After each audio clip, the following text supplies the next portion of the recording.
Всем привет! Меня зовут Наталья. Добро пожаловать на мой канал. Самую неоднозначную коллекцию осень-зима 2023-2024 на неделе моды в Милане представил Gucci. Хотя оно и понятно. На тот момент бренд был в подвешенном состоянии во время смены креативных директоров. В ноябре 2022 модный дом расстался с ведущим дизайнером Александром Микеле, который творил для него в течение 2 десятков лет, где последние 7, начиная с 2015-го, руководил дизайн-командой.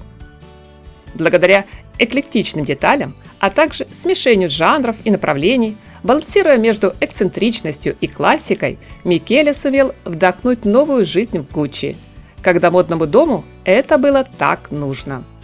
Он создал уникальную модную вселенную, что привело к колоссальному успеху. Марку безошибочно узнавали поклонники, массово скупали люксовые вещи.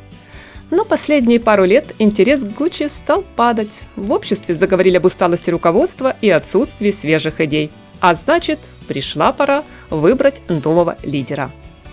В январе компания объявила о назначении Сабато де Сарно креативным директором бренда. Итальянский модельер начинал свою карьеру в Прадо. Позже работал в Дольче Габбана и Валентино. Однако никогда не занимал руководящий пост. Это его первая роль во главе модного дома.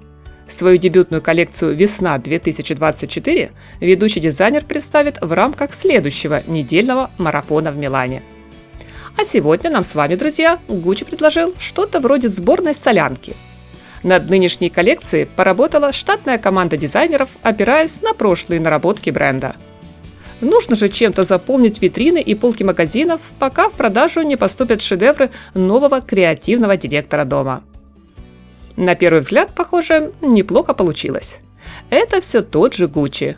В отдельных образах присутствует как дух Микеле, так и его предшественников Фрида Джанини и Тома Форда. Здесь, как и раньше, все ярко, смело, богато, и лошадиная пряжка превратилась в красивый ремень. Но общее впечатление какое-то невнятное. Словно коллекцию разделили на отдельные части между дизайнерами, и каждый по-своему цитировал одного из любимых мастеров. Так на подиуме появилось немного от Прада, Bottega Veneta, кое-что от Miu Miu или даже Loewe. Да, возможно, это не стопроцентный чистый стиль именитого Gucci. Но мы на пороге новой страницы в истории бренда. И пока давайте просто наслаждаться просмотром, заодно отмечая для себя must-have для модного гардероба на холодный сезон. К таковым, например, относится цветной мех. Искусственный, конечно. Объемные шубы и меховые пальто нам предложили в лавандовом, небесно-синем, а также в оттенках горчицы и фуксии. Но есть и классическое сочетание вертикально черно-белой полоски и пару моделей, повторяющих спокойный природный окрас шкуры животных.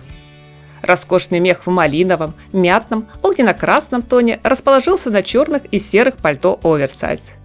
И если нас давно не удивляют на модных показах мохнатые ботинки и сумки, то у Gucci решили озадачить открытыми мюли с пушистым декором.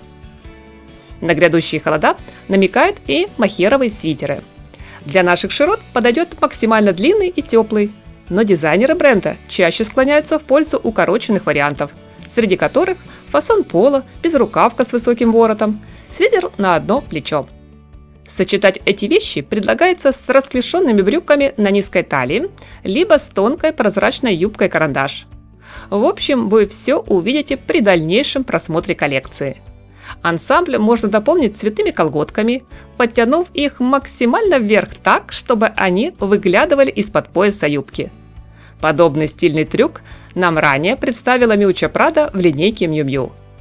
Видеообзор уже есть на моем канале.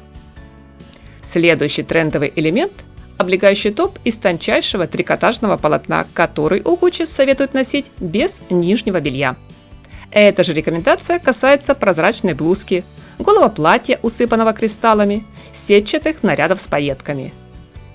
Из самых нашумевших в соцсетях называют образ, с которого стартовало модное шоу.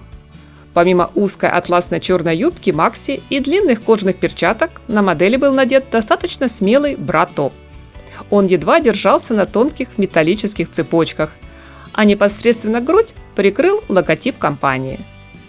Кроме откровенных нарядов, в коллекцию включены маскулинные брючные костюмы, рубашки, джинсы свободного кроя, одежда из кожи. На финальный поклон вышла вся команда дизайнеров, получив от публики вполне заслуженные аплодисменты. Чем далее будет удивлять дом моды Gucci, время покажет. Приятного вам просмотра, мои дорогие зрители! Только не забываем про лайки, комментарии и подписку. Всем красоты, хорошего дня и по нашей доброй традиции только яркого, солнечного настроения!